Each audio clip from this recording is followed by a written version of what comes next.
forêt, on apprend beaucoup. Les fourmis qui sont très fragiles, lorsqu'on voit leur niveau d'organisation, on se dit mais c'est pas possible. Il suffit de s'organiser pour pouvoir déplacer des choses plus lourdes que soi-même.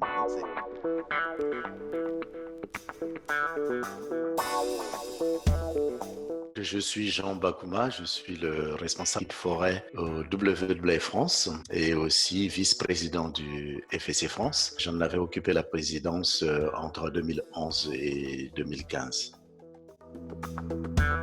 Tout petit, j'ai réalisé qu'en fait, quand on est en forêt, on apprend beaucoup. En regardant rien que le comportement des animaux et même des petites bêtes comme les fourmis qui sont très fragiles, lorsqu'on voit leur niveau d'organisation, on se dit mais c'est pas possible.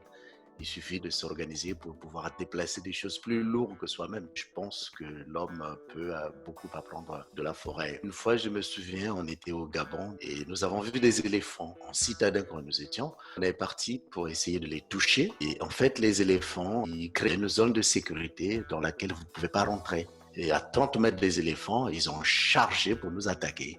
Alors là, vous imaginez une peur pas possible. Et j'ai gardé un souvenir de ça parce que ça veut dire qu'en fait la forêt, il faut pas l'agresser, pas agresser ses habitants. Et ça nous ramène un peu à la question du Covid aujourd'hui, de la forêt, quand on la respecte. C'est le premier geste barrière, de la protéger et de ne pas agresser ses habitants. Le WWF, c'est une grande organisation qui a compris, je pense, comme beaucoup d'autres ONG, que la forêt est multifonctionnelle. C'est comme ça qu'il faut vraiment l'envisager. Le WWF s'intéresse d'abord à comprendre quelles sont les menaces qui pèsent sur les forêts, quelles sont les forces qui sont à l'origine de ces menaces, quels sont les acteurs ou le jeu des acteurs autour des forêts, leur interaction et d'essayer de travailler avec tous ces acteurs pour que la forêt soit préservée, parce qu'il y a besoin de la préserver. D'autre part, que la forêt puisse fournir des biens et services dont l'humanité a besoin. Et c'est la conjonction de tout cela qui nous amène nécessairement à la certification FSC, qui va concilier la double fonction de préservation de la forêt et la fonction de la fourniture des biens et services de la forêt. En France, nous travaillons sur la préservation et le paiement des services écosystémiques grâce à la procédure élaborée par FSC. La gestion forestière participe bien à la préservation des fonctions écologiques. Elle n'est pas toujours rémunérée, ou les efforts de gestion du moins ne sont pas toujours rémunérés par le marché. Nous travaillons avec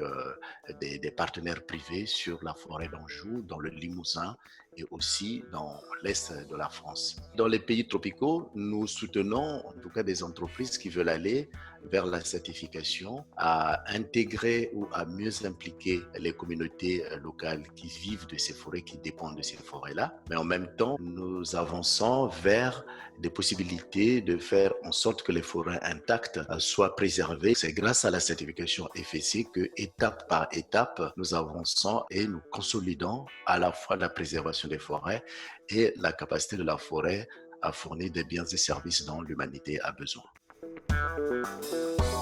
Je pense que les discours qui consistent à dire que la forêt doit être mise sous cloche ne sont pas réalistes. Le discours réaliste serait donc de concilier des forêts qui sont préservées, des forêts qui sont exploitées. Nous pensons qu'il faut le faire selon un cahier des charges, en respectant les aspects écologiques, sociaux et économiques. Les citoyens doivent faire attention à la forêt et exiger, surtout quand il s'agit des opérations d'achat, que les produits issus de la forêt aient ce certificat FSC pour garantir que derrière, les services rendus par la forêt sont maintenus et peuvent durer dans le temps pour bénéficier aux générations à venir et à celles d'aujourd'hui. Si j'avais un message à faire passer, c'est que la forêt, c'est l'ultime bijou de famille vert. Notre vie en dépend en même temps que la nature dépend de la présence des forêts pour que la vie soit possible sur Terre.